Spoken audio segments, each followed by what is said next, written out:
In the scorching sands of ancient Egypt, a crime more severe than theft, more unforgivable than blasphemy, could cost you your life. The penalty? Death? The transgression? Killing a cat. For over 3,000 years, the civilization that built pyramids, reaching toward the heavens, held one creature above all others in reverence. Not the mighty lion, not the sacred bull, but the humble house cat. What drove an entire empire to worship these enigmatic hunters? And what hidden truths lie beneath this seemingly innocent devotion? The answer reveals far more about human nature than we ever imagined. The divine hunter. To understand Egypt's obsession with cats, we must journey back to a time when civilization itself hung by a thread. Picture the Nile Delta around 3000 BC, a ribbon of fertile green cutting through an ocean of deadly desert. Here, Egypt's survival depended entirely on grain. Wheat and barley weren't just food. They were currency, power, and the very foundation of the kingdom's wealth. But this precious resource faced a relentless enemy. Rodents. Rats and mice descended upon Egypt's granaries like plagues, consuming harvests, spreading disease, and threatening the collapse of entire communities. Traditional methods of pest control proved woefully inadequate. Then, from the wild grasslands of North Africa, a solution emerged on silent pause. The African wildcat, ancestor of today's domestic feline, discovered that Egyptian grain stores offered an abundant hunting ground. These cats weren't invited. They invited themselves, drawn by the concentration of prey. The Egyptians recognized genius when they saw it. Here was a predator that required no training, no elaborate care, yet performed the most critical task in their agricultural economy with ruthless efficiency. A single cat could eliminate dozens of rodents weekly, protecting enough grain to feed families for months. But this wasn't merely appreciated, it was transformative. Within generations, these feline hunters became woven into the fabric of Egyptian survival so deeply that distinguishing practical necessity from spiritual devotion became impossible. Here's where the story takes its first unexpected turn. The relationship wasn't simply transactional. Archaeological evidence from burial sites dating to 3800 BCE shows cats interred with care, suggesting emotional bonds formed far earlier than previously believed. The Egyptians didn't just use cats, they invited them into their homes, their hearts, and eventually their temples. This transition from practical pest control to sacred companionship reveals something profound about how humans create meaning from necessity, transforming survival into something transcendent. Bastet's shadow. Every great civilization projects its hopes and fears onto the divine, and Egypt channeled its feline fascination into one of its most complex deities, Bastet. But understanding Bastet requires abandoning our modern image of a benevolent cat goddess gently watching over households. The early Bastet was fierce, a lioness-headed warrior goddess whose rage could devastate armies and whose protection was as terrifying as it was absolute. Imagine standing before her temple in Bubastis during the Old Kingdom. Towering statues depicted her with leonine features, muscular and menacing, eyes blazing with solar fire. She was Sekhmet's sister, the goddess of war and plague, and early texts describe Bastet as equally capable of destruction. Her domain included not gentle domesticity, but the fierce protection of the pharaoh, the annihilation of his enemies, and the dispensation of divine justice. This was no cute kitten, this was divinity with claws. But something remarkable happened around 1000 BC. Egypt's political landscape shifted. The new kingdom's military dominance waned, and the nation turned inward, focusing on commerce, culture, and domestic stability. Bastet transformed with it. Her leonine features softened into those of a domestic cat. Her warrior aspect mellowed into that of a protector of homes, a goddess of fertility, joy, and feminine mysteries. This metamorphosis wasn't coincidental. It reflected Egypt's changing self-image and values. The later Bastet embodied something more nuanced than simple maternal warmth. She represented the duality that Egyptians saw in cats themselves: graceful yet deadly, affectionate yet independent, playful yet capable of sudden violence. This complexity made her profoundly relatable. Unlike distant sky gods or abstract cosmic forces, Bastet walked among Egyptians daily in the form of every cat that crossed their threshold. To honor your household cat was to honor the goddess herself. To protect a feline was to secure divine favor. What most historians debate, however, is whether this theological evolution drove societal change or merely reflected it. Did Egyptians begin cherishing domestic cats because Bastet's image softened? Or did Bastet's image soften because Egyptians increasingly valued domestic tranquility over military might? The answer likely lies somewhere between a feedback loop where divine mythology and daily experience reinforced each other across centuries, creating a cultural phenomenon unprecedented in human history. The festival of intoxication, once a year, the ancient world witnessed something extraordinary. Hundreds of thousands of pilgrims descended upon Bubastis, transforming the city into what might have been antiquity's largest religious festival. The Greek historian Herodotus, visiting Egypt in the 5th century BCE, described it with barely concealed shock. According to his account, more wine was consumed during the single festival than in the entire rest of the year combined. The streets echoed with music, dancing, and a level of celebratory abandon that scandalized even the worldly Greeks. But this wasn't mere revelry, it was sacred intoxication. The festival of Bastet celebrated life's joyful aspects: fertility, abundance, music, and the pleasures that make existence worth living. Pilgrims traveled by boat down the Nile, and Herodotus reports that even during the journey, women would lift their garments and expose themselves to people in towns along the riverbanks, accompanied by raucous laughter and music. Upon reaching Bubastis, the celebration intensified. Animal sacrifices, ritual performances, and offerings to cat statues filled the temples, while the city itself became a stage for uninhibited celebration. To understand this, we must go back deeper into Egyptian religious philosophy. Unlike traditions that viewed spirituality as somber and ascetic, Egyptians believed that joy itself was sacred. Bastet didn't demand suffering or denial, she celebrated abundance. The festival's intoxication wasn't sacrilege, it was sacrament. By abandoning restraint in her honor, worshippers believed they were experiencing divine ecstasy, temporarily transcending mortal limitations to touch the realm of the gods. Yet beneath this celebration lay profound reverence for cats themselves. The festival included the dedication of mummified cats, offerings of cat statues carved from precious materials, and rituals believed to secure blessings for the living and safe passage for the dead.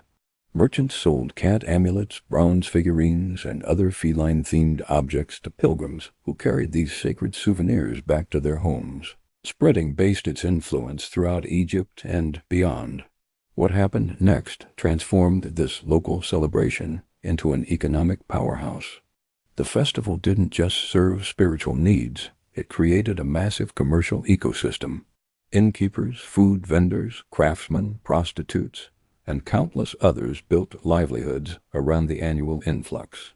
Temples accumulated enormous wealth from offerings and sales. The worship of cats had become big business, and here we glimpse the first shadows of something more complex than pure devotion.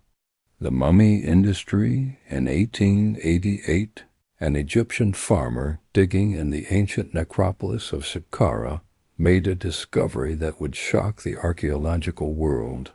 Beneath the sand lay thousands upon thousands of mummified cats, stacked like cordwood in underground galleries. When excavators finally tallied the contents of just this one site, they counted an estimated 80,000 cat mummies, and Saqqara was merely one of dozens of such burial complexes across Egypt. The scale is staggering. Conservative estimates suggest that over the course of Egyptian history, millions, perhaps tens of millions of cats were mummified and interred in sacred catacombs. The sheer logistics boggle the mind.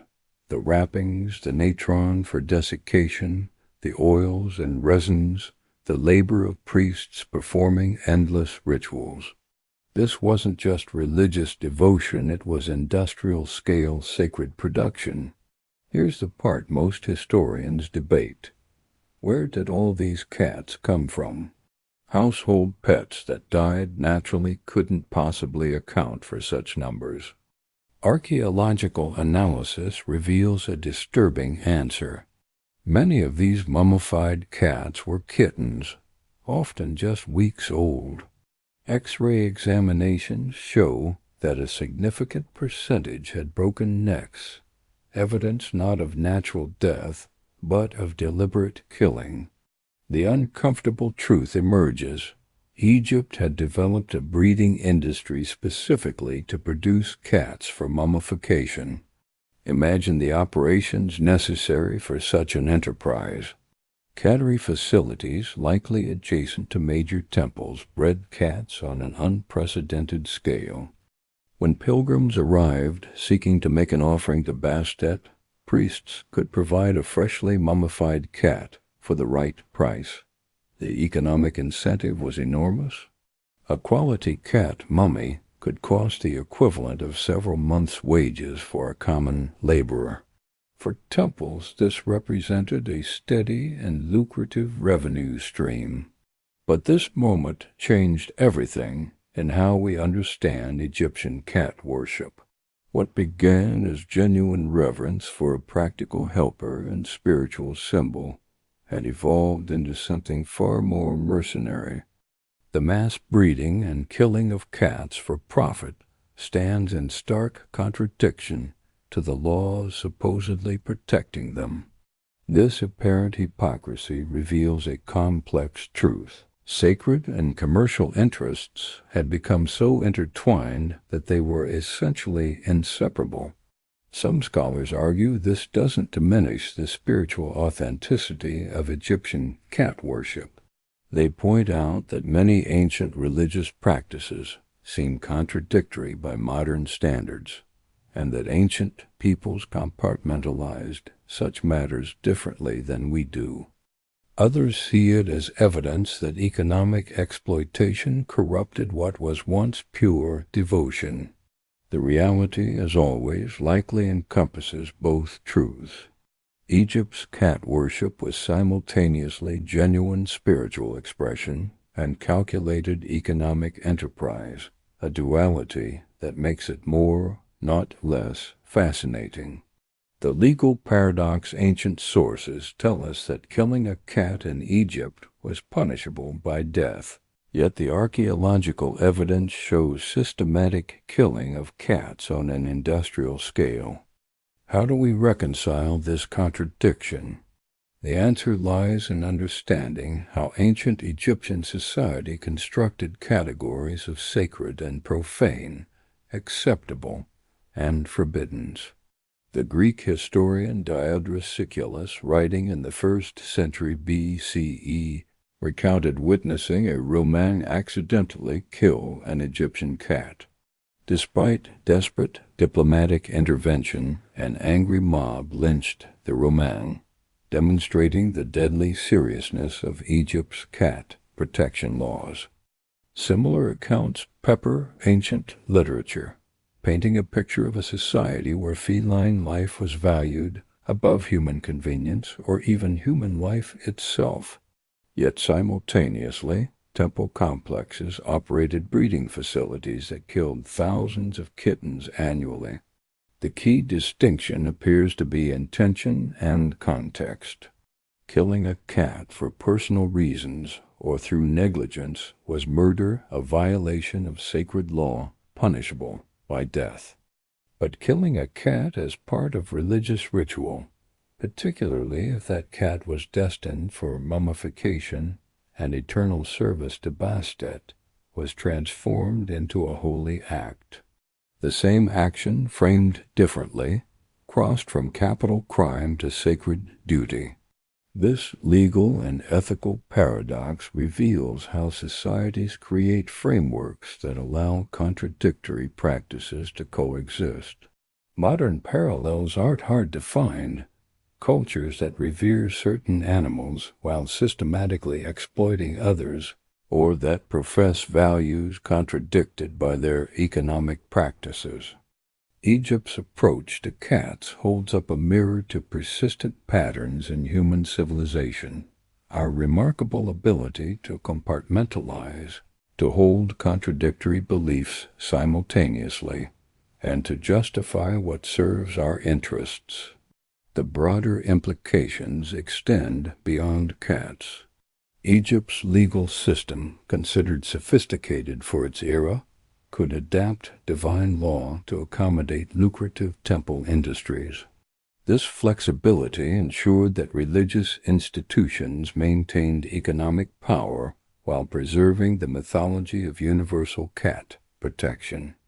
Common Egyptians likely accepted this duality without seeing contradiction. The cats in their homes remained sacred and protected, while the industrial-scale breeding and mummification happened behind temple walls, out of sight and therefore out of moral consideration. Export and legacy Egypt's cat obsession didn't remain confined to the Nile Valley. As Egypt engaged in trade with neighboring civilizations, cats themselves became valuable commodities. Despite laws forbidding the export of cats treated as sacred national treasures, felines inevitably crossed borders. Phoenician traders smuggled them to Greece, Rome, and beyond. By the classical period, domestic cats had spread throughout the Mediterranean, carrying with them echoes of their Egyptian sacred status. The Romans, ever practical, appreciated cats for their rodent-hunting abilities, but stripped away most of the spiritual reverence. Greeks incorporated cats into their own mythology, though never with Egypt's intensity. As Christianity spread, the association between cats and pagan goddess worship became problematic. In medieval Europe, cats, particularly black ones, became linked with witchcraft and devil worship, a dark inversion of their ancient divine status. A creature once worshipped as godlike became persecuted as demonic. Yet even today, cats occupy a unique place in human culture. They're the internet's favorite animal, the subject of countless memes, videos, and devoted social media accounts. We allow them into our homes and lives with a permissiveness granted to few other species, tolerating behaviors we'd never accept from dogs or other pets. They remain aloof, independent, and ultimately mysterious qualities the Egyptians found divine and we find endlessly fascinating. To understand this, we must recognize that Egypt's cat worship wasn't an ancient anomaly, but rather an extreme expression of something deeply embedded in human psychology. Cats occupy a unique ecological niche as predators small enough to live among us, useful enough to be valued, yet independent enough to seem perpetually just beyond our control. This combination triggers something in our primate brains, a mixture of appreciation, fascination, and the desire to win approval from a creature that doesn't automatically grant it. The dark secret behind Egypt's cat worship isn't what sensational headlines might suggest. It's not hidden chambers filled with sacrificed felines or sinister cult practices. The real secret is more subtle and more human, that even the most seemingly pure spiritual devotion can become entangled with economics, power, and exploitation. Egypt's cats were genuinely revered and systematically commodified, truly protected and industrially killed, symbols of the divine and sources of profit. This paradox doesn't diminish ancient Egypt's remarkable civilization or its genuine love for cats. Instead, it reveals the complexity inherent in all human endeavors, our capacity to hold contradictory truths, to sanctify what we exploit, to find transcendent meaning in practical necessity.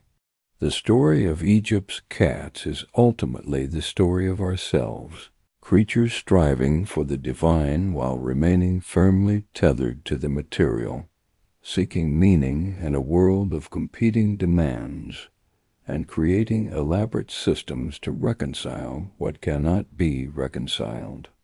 If this journey through ancient Egypt's most enigmatic relationship has intrigued you, consider subscribing for more deep explorations into history's hidden complexities. The past isn't a simple tale of heroes and villains, wisdom and folly. It's a mirror reflecting the same contradictions we navigate today. And sometimes the most profound insights come from the most unexpected sources, like the silent, watchful gaze of a cat surveying its kingdom with ancient, knowing eyes.